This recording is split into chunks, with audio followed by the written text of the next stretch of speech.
Hello friends. सो आज की इस वीडियो में हम डिस्कस करने वाले हैं एसक्यूएल ट्रिगर के बारे में, जो कि बहुत ही इंपॉर्टेंट है समझना। ठीक है, तो इस वीडियो में हम कवर करेंगे कि एसक्यूएल ट्रिगर क्या होता है। जैसे कि हमारा जो सर्वर होता है, जो डेटाबेस होता है, वहां पे कई सारे एक्शन परफॉर्म किए जाते हैं फॉर अ डेटा मैनिपुलेशन। ठीक है, डेटा को मैनिपुलेट करने के लिए या किसी भी तरह के एसक्यूएल या डेटाबेस के अंदर एक्शन परफॉर्म करने के लिए बहुत सारे एक्टिविटीज होते हैं। ठीक है, कई सारे काम होते हैं, चाहे वो डेटा का रिकॉर्ड फेच करना हो, अपडेट करना हो, डिलीट करना हो। ठीक है, तो एसक्यूएल ट्रिगर क्या है? एक क्लासिफिकेशन ऑफ एक्शन है। जितने भी एक्शन डेटाबेस पे परफॉर्म किए जाते हैं उसको इसलिए क्लासिफाई किया गया है ताकि हमें वो इजीली समझ में आ जाए कि कितने तरह के बेसिकली एक्शन परफॉर्म किए जा सकते हैं। ठीक है, तो सबसे पहले जानेंगे कि एसक्यूएल ट्रिगर क्या होता है बाय डेफिनेशन। तो एसक्यूएल ट्रिगर एक स्पेशल टाइप्स ऑफ प्रोसीजर है। क्या है? प्रोसेस है, एक ऐसा प्रोसेस है जो ऑटोमेटिकली रन करता है, एग्जीक्यूट होता है, एसक्यूएल ट्रिगर। ठीक है, लेकिन ये ऑटोमेटिकली कब रन करता है? जब यूजर कोई एक्शन परफॉर्म करता है डेटाबेस सर्वर पे। When an events occur in the database, that means कोई भी यूजर अगर कोई बाहर से कोई एक्शन या इनपुट परफॉर्म करता है, ठीक है, on the UI of SQL, ठीक है, जो एसक्यूएल का हमारा फ्रंट एंड है उस पर कोई भी एक्शन परफॉर्म होता है, तो एसक्यूएल ट्रिगर क्या होता है? ऑटोमेटिकली बैकएंड से ये एक्शन परफॉर्म करता है। तो इस तरह के एक्शन को हम एसक्यूएल ट्रिगर्स कहते हैं। ठीक है, तो एसक्यूएल ट्रिगर को कई सारे भागों में बांटा गया है, उसको क्लासीफाई किया गया है ताकि हमें अच्छे से समझ में आ जाए कि एसक्यूएल ट्रिगर होता क्या है। जो भी एक्शन परफॉर्म किए जाते हैं डेटाबेस के अंदर, उन एक्शन को आइडेंटिफाई करने के लिए हम उसको क्लासीफाई करते हैं। जैसे कि यहां पर हमारा जो टेबल है, ये हमारा एक टेबल बना हुआ है। ठीक है, तो इस पे कई सारे एक्शन परफॉर्म किए जा सकते हैं। जैसे कि हमें कोई वैल्यू इनपुट करना हो, हमें किसी रॉ या रिकॉर्ड्स को डिलीट करना हो, हमें किसी रॉ या रिकॉर्ड्स को अपडेट करना हो, जो भी हो, ठीक है, या किसी कॉलम को ड्रॉप करना हो, तो कई सारे एक्शन हैं। और कौन से एक्शन किस टाइप के हैं, किस पार्ट के हैं, ये थोड़ा आइडेंटिफाई करना मुश्किल है। तो इस वीडियो में हम जानेंगे, समझेंगे कि कितने तरह के एक्शन होते हैं, और ये आपका इंटरव्यू क्वेश्चन भी हो सकता है। ठीक है, तो सबसे पहले जो हमारा एक्शन जो परफॉर्म होता है, मतलब जो कैटेगराइज किया गया है, वो है हमारा डेटा डेफिनेशन लैंग्वेज, जो कि एसक्यूएल डेटाबेस के अंदर परफॉर्म होता है। तो डेटा डेफिनेशन लैंग्वेज क्या होता है उसको हम डिटेल में जानेंगे, ठीक है, इसी वीडियो में। उसके बाद है डेटा मैनिपुलेशन लैंग्वेज, उसके बारे में भी जानेंगे। फिर है हमारा डेटा कंट्रोल लैंग्वेज, उसके बारे में भी समझेंगे। डेटा क्वेरी लैंग्वेज, उसके बाद है ट्रांजैक्शन कंट्रोल लैंग्वेज। तो एक एक करके डिस्कस कर लेते हैं ताकि हमें कोई भी कंफ्यूजन ना हो। ठीक है, तो सबसे पहले हमारा है data definition language. Data definition language क्या होता है? डेटा डेफिनेशन लैंग्वेज एक ऐसा एक्शन है जिसके कई सारे सब एक्शन होते हैं।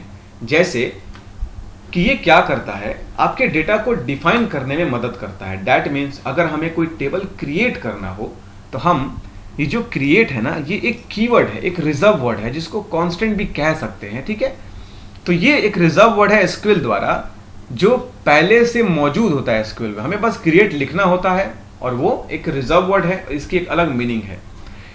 तो डेटा डेफिनेशन को डिफाइन करने के लिए क्रिएट कीवर्ड का यूज करते हैं। मतलब हमें टेबल क्रिएट करना हो तो क्रिएट कीवर्ड का यूज करेंगे। ठीक है, ऐसे हमारा है अल्टर। ये क्या करता है? An alter commands modify an existing database table. ठीक है, ये क्या करता है? मॉडिफिकेशन के लिए, टेबल के अंदर कोई भी मॉडिफिकेशन अगर करना हो तो हम अल्टर कमांड का यूज करते हैं। This command can add up additional column. जैसे कि अगर आपका कॉलम कोई ऐड करना हो, जैसे कि आपने एक स्टूडेंट नाम का कोई टेबल क्रिएट करा है और उसमें एक कॉलम मिस हो रहा है, सब्जेक्ट, तो टेबल क्रिएट करने के बाद हम कैसे उसमें कॉलम ऐड करेंगे? तो ये भी फैसिलिटी एसक्यूएल के अंदर मौजूद है with the help of this alter command, right.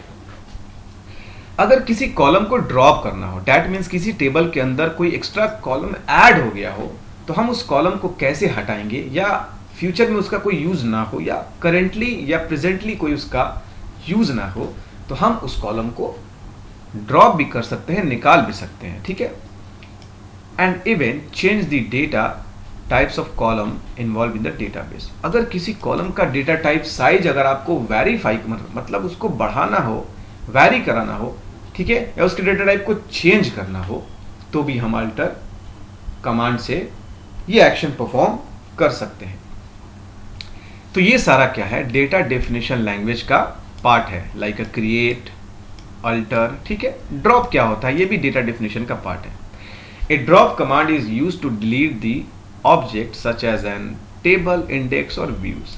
मतलब अगर आपको कोई टेबल के डेटा को, रिकॉर्ड को डिलीट करना है तो हम ड्रॉप से यूज करेंगे। दैट मीन्स ये ऑलमोस्ट टेबल के सारे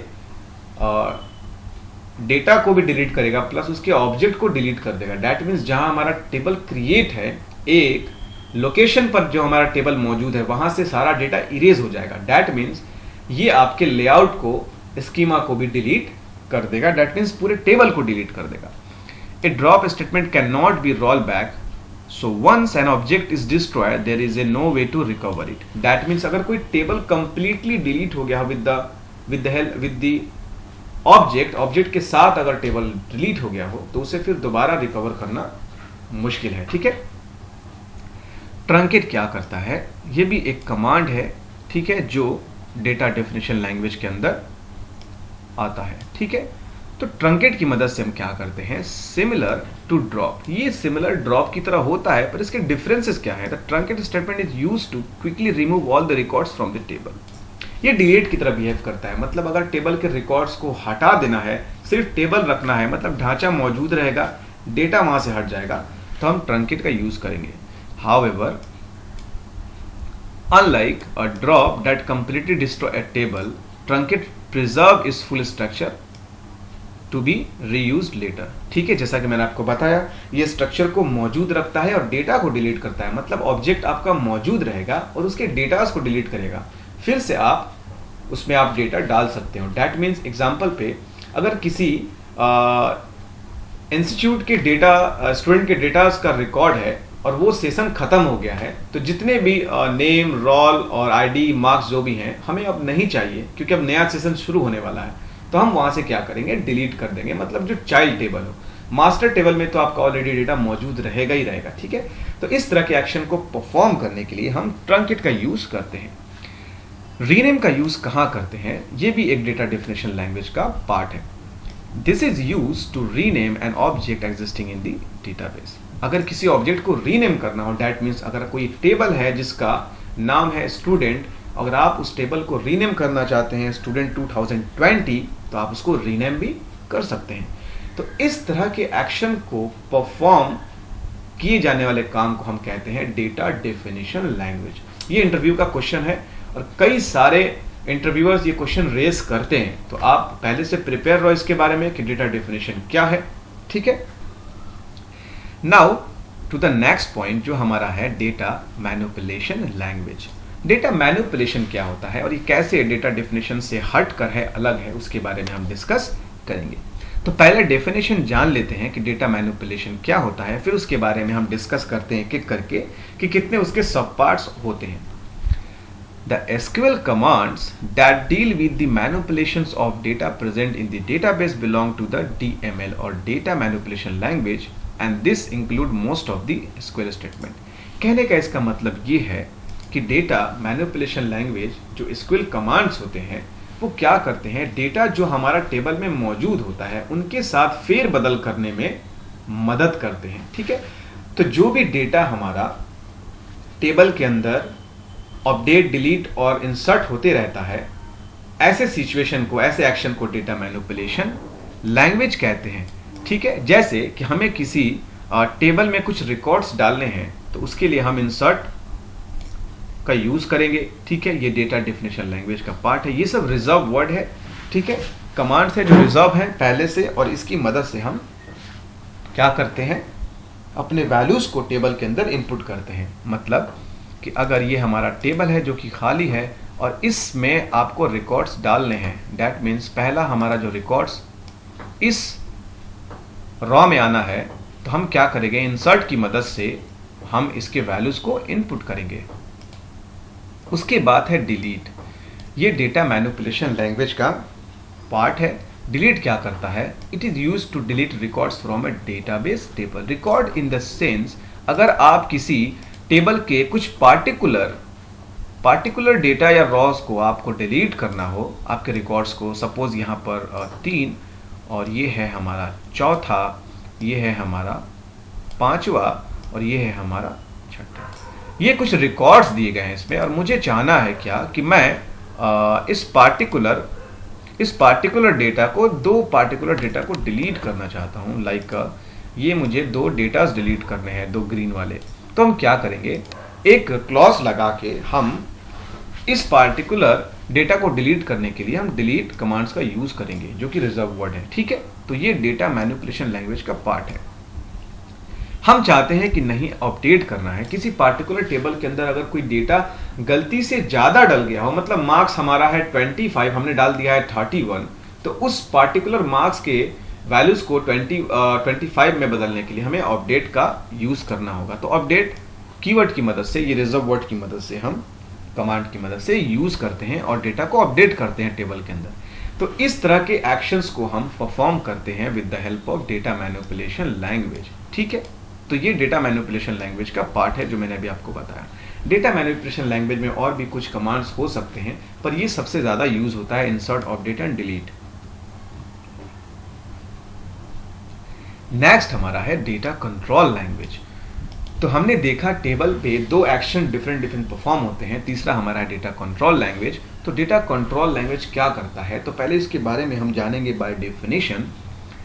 DCL include commands such as a grant and revoke, which mainly deal with the rights, permission and other control of the database system.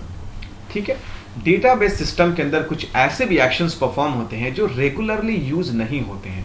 ठीक है, वो एक पार्टिकुलर इवेंट्स के लिए रखा गया है जब हमें जरूरत पड़ती हो, जैसे कि ग्रांट क्या करता है, this command give user access privilege to the database. मतलब आप किसी डेटाबेस के मास्टर हो, मतलब मास्टर इन द सेंस उसके मालिक हो, और उसकी की यानी कि यूजर और पासवर्ड आपके पास है, मेरे पास नहीं है, मैं कंपनी में नया आया हूं।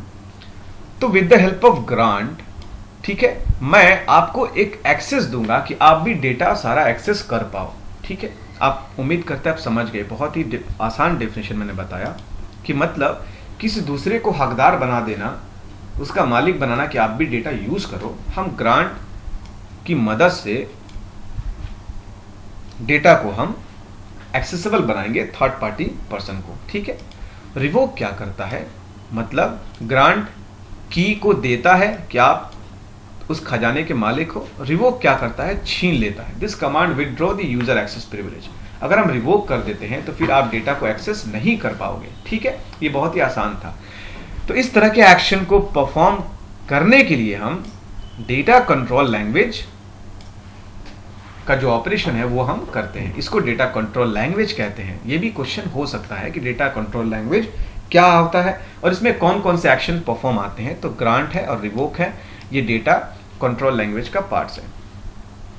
नेक्स्ट जो हमारा है ट्रांजैक्शन कंट्रोल लैंग्वेज, तो ये क्या करता है, transaction control language set of task into a single execution units. That means कोई भी एसक्यूएल के अंदर कोई भी एक्शन या कोई भी क्वेरीज अगर हम परफॉर्म करते हैं और वो परफॉर्म सक्सेसफुल हो जाता है तो उसको ट्रांजैक्शन कहते हैं, और वो एक्शन अगर फेल हो जाता है तो उसको भी फेल ट्रांजैक्शन कहते हैं। ठीक है, तो ट्रांजैक्शन एसक्यूएल के अंदर 2 होते हैं, एक सक्सेसफुल और एक फेल्ड।